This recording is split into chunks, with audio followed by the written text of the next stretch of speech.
What's up, y'all? It's your boy Devin, and welcome to another episode of the Devin Young Show. So this weekend is a special one. It is my mother's 68th birthday. Now, people who know me know that I have a very, very favorable opinion of women, and my mother is the reason why. This building that you see, I'm not gonna go into a full tour of it, but my family owns this building. And when someone is starting a business, for anyone out there who's starting a business, who has started a business, who's running a business, you understand how important a solid support structure is. Now, when you're starting a business, they tend not to make much money unless you have some product that is groundbreaking or revolutionary. It's going to be a slow burn, like I mentioned before. It's going to be a grind. It's going to be a hustle. And, the money is not always going to work out. And when that didn't work out for my father, initially, my mother picked up the slack. And she held it down. And she really held it down. And it kind of goes to the old saying, no man is an island. You can't do everything by yourself. And my father didn't. And because he had this strong woman, this hardworking woman, this supporting woman, this woman who believed in all his dreams, he was able to really focus. My mother took the pressure off. And that's why I saw a woman like my wife, because she shares a lot of the same qualities that my mother had. And I think that a lot of young men, that's where you need to go. Stop looking for the yes women, because yes women aren't just yes women to you. Let me say that again. Yes women are not just yes women to you. And I've seen it. I've seen highly submissive women who are submissive to their husbands, and they're submissive to other men as well. And that's the line there. That is the line. Go get you a woman that's going to challenge you. Go get you a woman that's going to push you, because those are the women who are going to stick by you. Those are the women who are going to believe in your dream. My mother, she is an amazing woman. Yes, she, she has her moments. But she taught my brother and I so much about, life and perspective and being sympathetic and empathetic. A lot of my emotional range comes from her.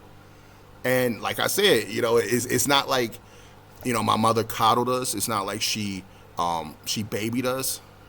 She always forced us to be self-sufficient. She pushed independence from an early age. I was up 4 or 5. She still tells me these stories to this day, being 4 or 5 years old, and I would put my dry cereal in the fridge and put a cup of milk so I can wake up at 6:30 and turn on the cartoons and eat my cereal and she just ingrained so many things in me that have made me the man that I am today. And am I perfect? Far from it. But without her in my life, I will be a much lesser man. And that's not to throw shade at my father, because I love my father dearly as well. But this weekend is about her. And, I'm going to, we're going to hang out. We're going to enjoy our time. We're probably going to talk. We're probably going to celebrate, have fun, because that's what it is. My mother's 68. And while I wish for 100 more of these, we both know that's just not possible. And as I get older, I'm starting to see how much more important family is. Because in my mid-20s, I was focused on me. I was focused on my marriage. I was focused on trying to build these things and try to sustain this new relationship. And I don't want to say that I neglected it, but I just you think this is my family. They're always going to be there. When I come back, they're always going to be there. And they were. However, there's going to be one day where they're not. And earlier this year, there was an incident within my family. I won't get into it because, I don't want to put my brother's business out there. But it changes your perspective on life and how fragile it can be. and how little time you have left. I'm 44.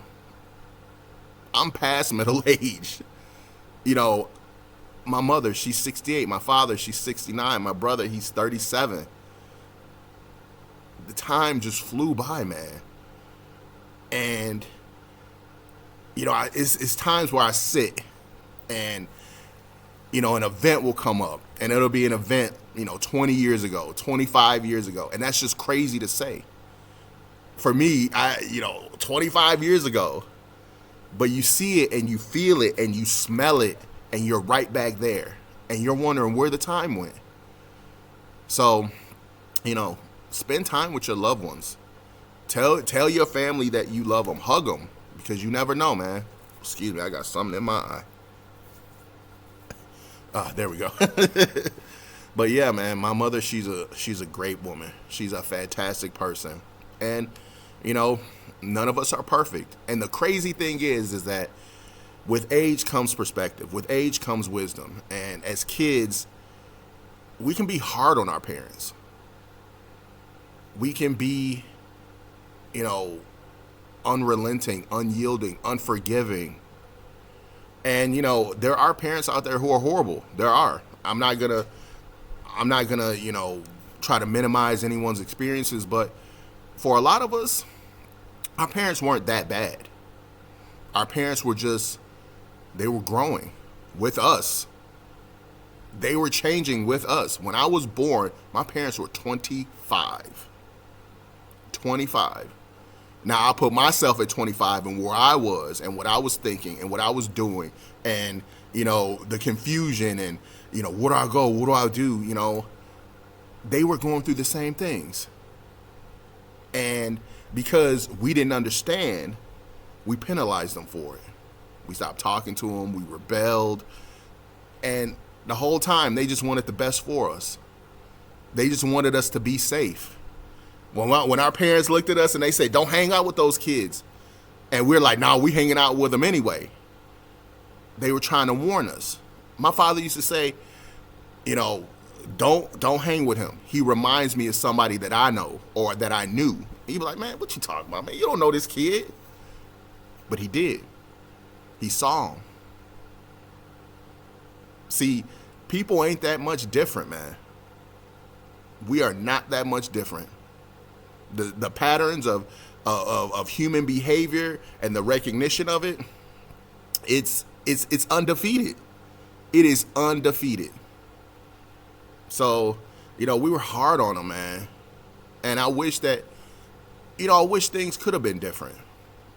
I wish that, you know, things could have been more seamless. And I'm sure a lot of people think like that. Things could have been more seamless growing up. Maybe I shouldn't have said that. Maybe I shouldn't have gone there. Maybe I shouldn't have done that. And it goes both ways. Regret is a real thing. But what are you going to do about it? You got families and people fighting over stuff for decades. For decades. Smiling in each other's faces, ha-ha, kiki, and all that stuff. And then once that's done, they going back and they gossiping and they talking. Life is too short for that. If you don't want to be involved with someone in your family, don't be involved with them. What? The family's going to look at you weird? You got to protect your peace somehow.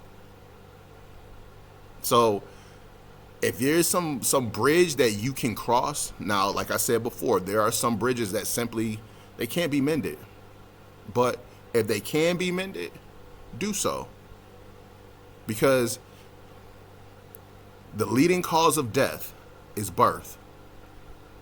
So, you know, just, you know, put that shit away, man. It's not worth it. It's bigger than that. Because when you leave this planet, you cannot take your money with you. You can't take your houses, your cars, your clothes, none of it. But you will leave one thing behind that everybody will remember. When the houses are sold off, when the cars are sold off, when the clothes are sold off, when everything's gone, your reputation is all that's left. The way you made people feel is all that's left. That's it. How you treat people is how you will always be remembered in the context of time. That's it. That's all you got. So, like I said, I was going to do this later. But I figured that we'd be doing some celebrating, and, the focus might not have been there, if you feel what I'm saying. So, I'm glad I did it now. But yeah, I hope y'all have a great weekend. I hope y'all have a safe weekend. I hope you have a fun weekend. This summer, it's August. This summer's done already. So enjoy. You know what's funny? I was looking through the flyer yesterday, and I saw the back to school stuff. And I remember when I was a kid, like June, mid-July, it was Gucci. It was cool. Everything was great. And then those back to school commercials started coming on, and I'm like, oh no, now we going back to school. But the summer's almost over, so enjoy what you can. And shout out to Toronto and Carabana weekend. I wish I could be there, but that's another discussion. So have a safe weekend. Be good to yourself, be good to your loved ones, and as usual, because I will, tell your mama you love her, tell your father you love them, tell your siblings, spouses, boyfriends, girlfriends, whomever. And most of all, you tell yourself that you love you too. Peace.